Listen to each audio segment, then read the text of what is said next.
If you're new here, make sure you hit that subscribe button and the bell to be notified of new videos. Hi, I'm Megan from JaMonkey, and I'm very thankful that you guys are joining us today. So Maddie and Pretty Boy learned something new about themselves during this journey back to the Outback. Are there characteristics that you find that you relate with your character? I think having gone through adolescence in the same way that sort of Maddie does on screen, where she has to come to terms with the fact that, it's the stage when you have braces or you're not quite comfortable in your skin yet. I was a teenager too. So I could identify with her journey into self acceptance, definitely. I've got to say, I absolutely love the song that Maddie sings in this movie. And I want to know, was that always going to be part of the plan that you would sing? It was absolutely not mentioned to me when I took the role. I am not known for my singing. Well, maybe I am known for my singing, but in a kind of humorous, isn't she awful? Not really. Let's hear her sing, unironically. So I definitely I got very nervous when Tim Minchin and Harry Cripps and Claire Knight, our directors and co-star, mentioned that I would be singing this song. But and I had to record it by myself in my closet during lockdown. And it just playing my voice back would really crack me up because it sounded so tuneless. But when I saw it in the movie, I felt quite like proud of Maddie. I thought it sort of worked. Hi, thank you so much for hopping on and doing this. I'm so excited to talk to you about this film. I actually watched it with my kids and we had such a recap afterwards. And I know you have kids, from teenagers to little ones. Did you have a recap with them about these really heavy subjects that the movie talked about? We didn't do a heavy recap, but we had just got back from spending a year in Australia. So I think there was just a lot of discussions about all the landscapes and the visuals and just like the colloquialisms and just the fun of the film from a kind of nostalgic, do you remember when we were down under? Yeah, so it was sort of like it was very sweet and we all got very sentimental. So great to talk to you today. And I kind of wanted to go back to what Amy was talking about Australia, because this year I've seen so many movies from Australia, like this one, Penguin Bloom, The Dry. So I was wondering, how does it feel, to see more of these films which highlight the area?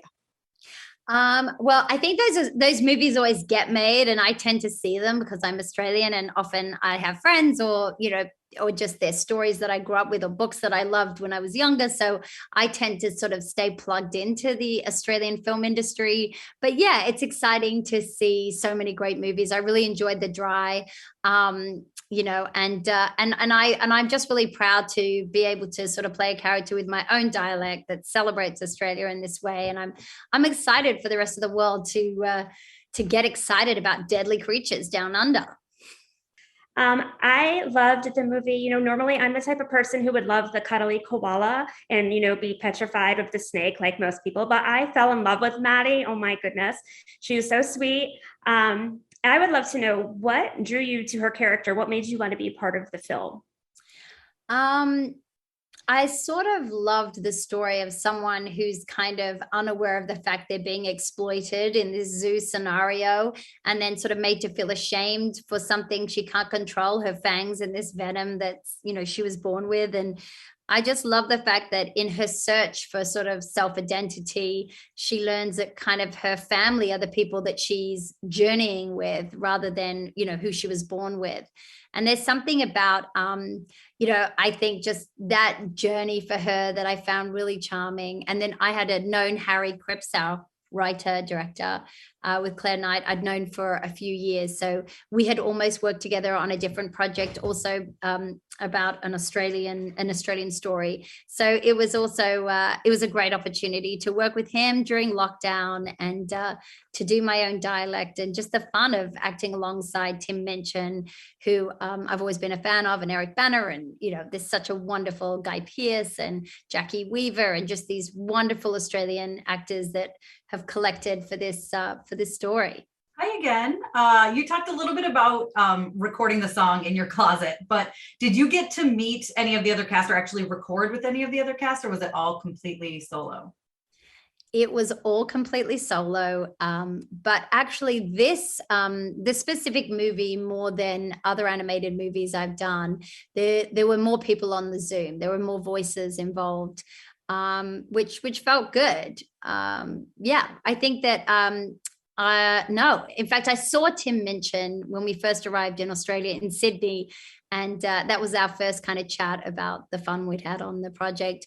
But truly, our directors were so collaborative that after almost every take, I at least was able to improvise as Maddie and just sort of play around with, whatever was going on in the scene. There's a lot of action, as you know, a lot of adventure.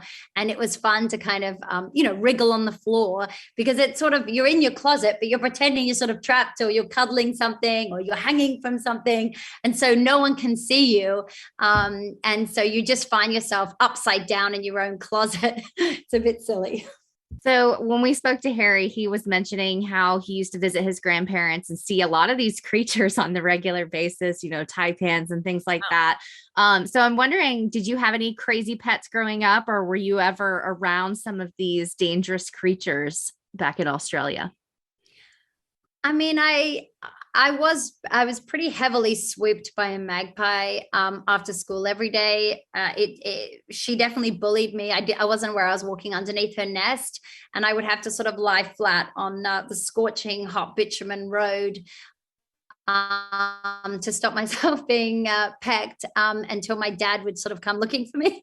And then I had a few I was once washing my hair, and, a giant furry leg of a huntsman sort of dropped to the floor. Then I washed, and then there was another leg. And then I realized that I guess living in my ponytail was a huntsman spider, which I had shampooed right out of my hair. So I think all Aussie kids have these kinds of experiences. But truly, I wasn't aware until I traveled that it was such a big deal that we had sort of 9 of the 10 most dangerous snakes and spiders in the world. And, it's just kind of one of those things where your mum says, oh, if you see a spider with a red back, you stay away from it, or that's a Sydney funnel web, and you just get educated like you do with, anything in your natural surroundings, and you avoid, that they don't want to, they're not there to attack, they you don't want to surprise them. Let's just say that.